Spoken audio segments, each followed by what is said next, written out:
Today, we're joined by Everett Silvertips defenseman and Anaheim Ducks prospect Tarin Smith. Tarin, really appreciate you taking the time to chat today. How has your summer been after the draft? What have you been up to? Yeah, summer's been good.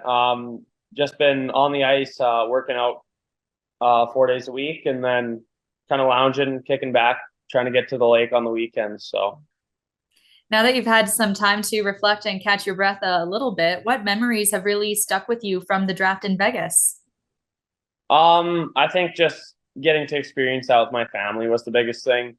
Um, Obviously, that's something we're gonna remember for a long time. So, I think it was just cool to be able to go through that process alongside them.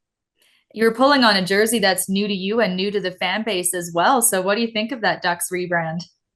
Yeah, I think the bright orange is pretty sweet. I know my dad really likes it, and so does the rest of my family. It's pretty sweet color. So I understand you also go back a ways with another Duck, a former WHL Defenseman of the Year, Olin Zellweger. How do you two know each other? yeah, I was in Everett for a little over a year with Zell. I played a couple games with him and then lived with him for about a month or so. So I kind of got to know him pretty well over that year, and then especially living with him. What was it like living with him?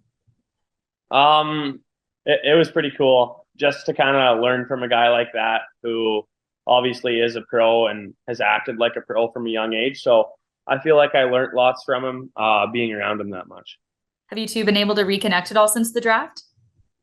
Yeah, I chatted with him a little bit at Dev Camp. He wasn't there, but talked to him a little bit on the phone and stuff. So I understand your draft also turned into a little bit of a minor hockey fundraiser back in Porcupine Plain. How did that all work? yeah, so my uncle came up with the idea to make like a checkerboard, and then each square was whatever pick in the draft. So someone could buy a square for $20, and then half the proceeds went to Porcupine Minor Hockey. So Wow. What does that mean to you to know that like that big day for you could like help some other kids get out on the ice? yeah, I think that's probably the coolest thing. Just how much support I have coming from a small town. I know it means a lot. All those people kind of following me, sort of, and then maybe some kids looking up to me. I think that's so cool. And then almost being able to give back is the best thing. So, What's the reaction been like around town since you got back?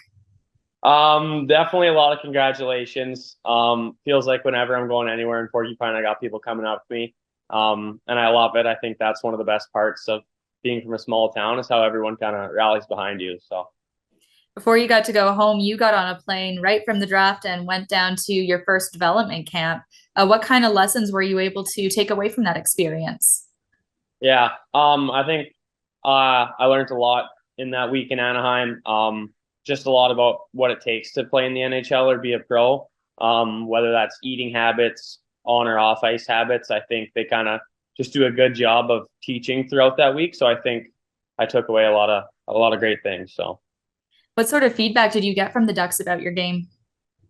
yeah, just kind of fill in the spots that obviously need to be filled in. Like maybe being a little bit more physical, and then kind of just developing myself into someone who can transition into pro. So, You had a little bit of an under the radar season after missing most of your 16-year-old year, but you ended up leading all WHL rookie defensemen in scoring, plus minus. How do you go about trying to top that this year?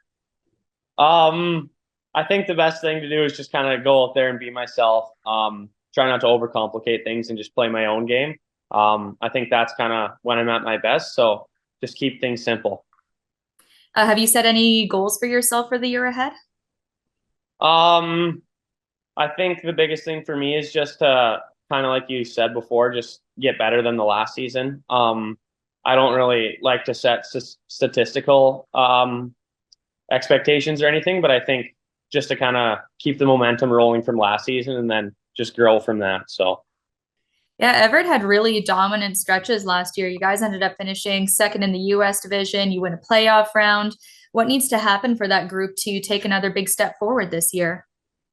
um, well, I think in Everett we got the group this year that can go all the way. So I think as long as we can just kind of stick with that silver tip culture that we've always had, I think our team's going to do just fine. So.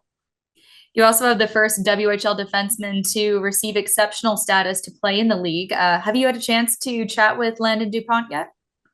Yeah, I've chit chatted with him a little bit. Nothing too serious. Seems like a really good kid.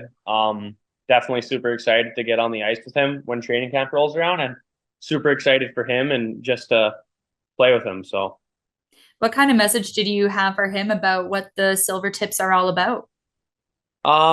just how the Silvertips is just such a good organization and how they're going to be able to mold him into a pro and just help him along the way in developing. I think that's a huge thing in Everett is how well they can develop their young players, especially defensemen. So, Right on. Well, before you head back to the Pacific Northwest, you still have the Ducks rookie face-off tournament in California. What kind of impression do you hope to leave the organization with? yeah, I just kind of want to show them what kind of summer I had, show them that I had a good summer and worked on the things that they all told me to. I think kind of like I said earlier, just go out there and be myself and good things will happen. So, Right on. Well, thanks for your time, Tarin. Congratulations and good luck heading forward. yeah, thanks for having me.